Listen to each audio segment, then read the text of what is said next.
Ces images ne sont pas faites pour être regardées. Les hélicoptères sont à des kilomètres de leur cible. Tout ce que les pilotes regardent est filmé. Le chef de bord porte un casque dirigeant la caméra de l'hélicoptère. Ses mouvements de tête guident aussi le canon mitrailleur.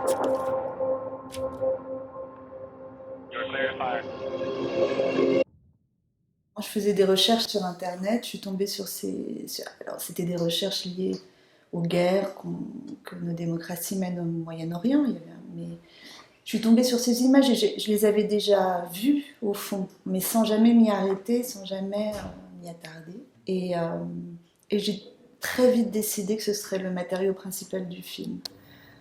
Ce sont les militaires qui les postent. Et c'est assez facile pour eux parce qu'ils ont l'obligation, ça je l'ai su après, d'enregistrer chacune des missions sur une clé USB. Et du coup, certains décident de publier parce qu'ils sont fiers de la mission accomplie. Moi, je pense que c'est ça. J'ai le sentiment que ces caméras ultra puissantes, qui sont censées pénétrer, percer le réel, le rendre absolument transparent, c'est-à-dire par exemple de nuit pouvoir distinguer des corps, etc. Qu'est-ce qu'on voit quand on les regarde comme si on regardait des images de cinéma? C'était aussi le sens de ma démarche. On voit que c'est des images pleines d'opacité, de brillance, de fantômes errants, qu'au fond, elles ressemblent plus à une hallucination. C'est-à-dire, on a l'impression d'être dans un film fantastique. Donc il y a vraiment cette chose qui fait que plus on veut pénétrer le réel, plus on le délire. Un jour, je suis tombée sur cette scène de vie, trouvée parmi les scènes de guerre.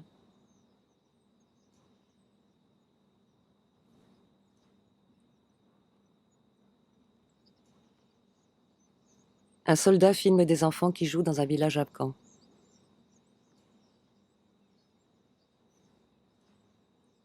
J'ai commencé par par monter ces images seule d'ailleurs, sans avoir recours même à un monteur, et par construire quelque chose à partir de, disons, ma propre subjectivité face à ces matériaux-là, ces documents-là. Et puis au bout d'un moment, j'ai eu envie, j'ai eu envie de rencontrer un pilote pour analyser pour avoir accès au fond au discours purement technique sur ces images, purement opérationnel, un discours qui est aussi au-delà de toute indignation morale. J'aimais l'idée de travailler avec un vrai professionnel. En tout cas, on n'a pas travaillé ensemble, mais de parler de ces images avec l'opérateur, quoi, au fond. Malgré la puissance des caméras, Pierre V se plaint de ne pas très bien voir. Ou plutôt, il se plaint qu'il voit trop et pas assez à la fois.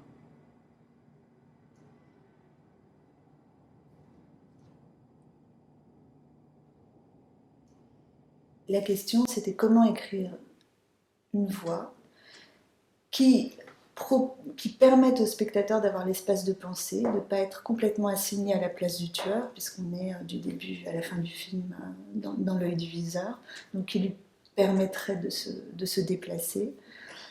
J'ai voulu que cette voix soit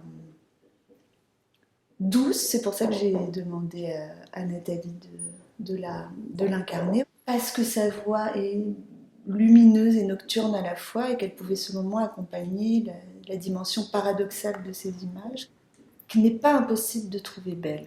Ça, c'est une chose qui m'a beaucoup interrogée, parce que c'est gênant, par exemple, de se surprendre à penser ça. En tout cas, ce sont des images qui subliment, qui transforment la violence en quelque chose qui scintille. Les pilotes, ils voient jamais la mort, ils voient des corps qui brillent, en fait. Hein. C'est ça qui déréalise aussi leur acte, évidemment.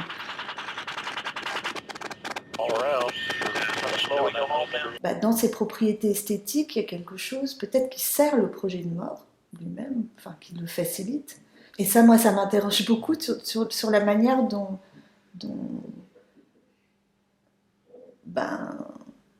l'humanité exerce sa cruauté.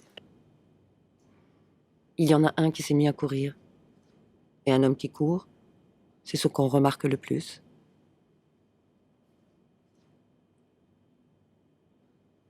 si on tire sur un type qui n'est pas en train de nous tirer dessus, en principe, ça ne peut pas être justifié juridiquement.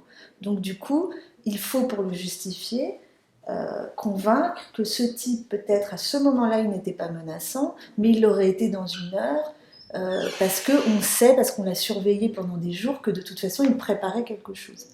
Ça, l'immunité des pilotes, c'est quand même une chose importante et pas si nouvelle, mais qui tend à s'imposer comme la doxa et de l'armée, de nos armées, des armées occidentales. C'est la devise de ces armées-là, c'est zéro mort chez nous. C'est simple, c'est le principe. Or, ça va à l'encontre de toute l'éthique de la guerre qui existait précédemment, et c'est pour ça que ça gêne beaucoup les militaires, puisque l'éthique de la guerre est fondée plutôt sur le fait qu'on risque sa vie autant que l'ennemi risque la sienne. Pour produire des héros, il faut quand même qu'il y ait un certain équilibre des forces pour être fier de gagner une bataille. Ce film, il explore, je crois, l'hégémonie des images du pouvoir. Parce que je ne mets pas de contre-champ. Justement, je vais pas... il n'y a pas de contrepoint ou de contre-champ avec des images qui auraient été tournées au sol. Donc je voulais qu'on soit face à leur hégémonie et face à ce qu'elles sont vraiment. Mais la réplique existe et la réponse à cette hégémonie existe ailleurs, quoi. Se faire exploser, ou se faire, même aux yeux de tous, pour moi, n'est pas sans lien avec cette terreur d'être bombardé sous l'œil du puissant.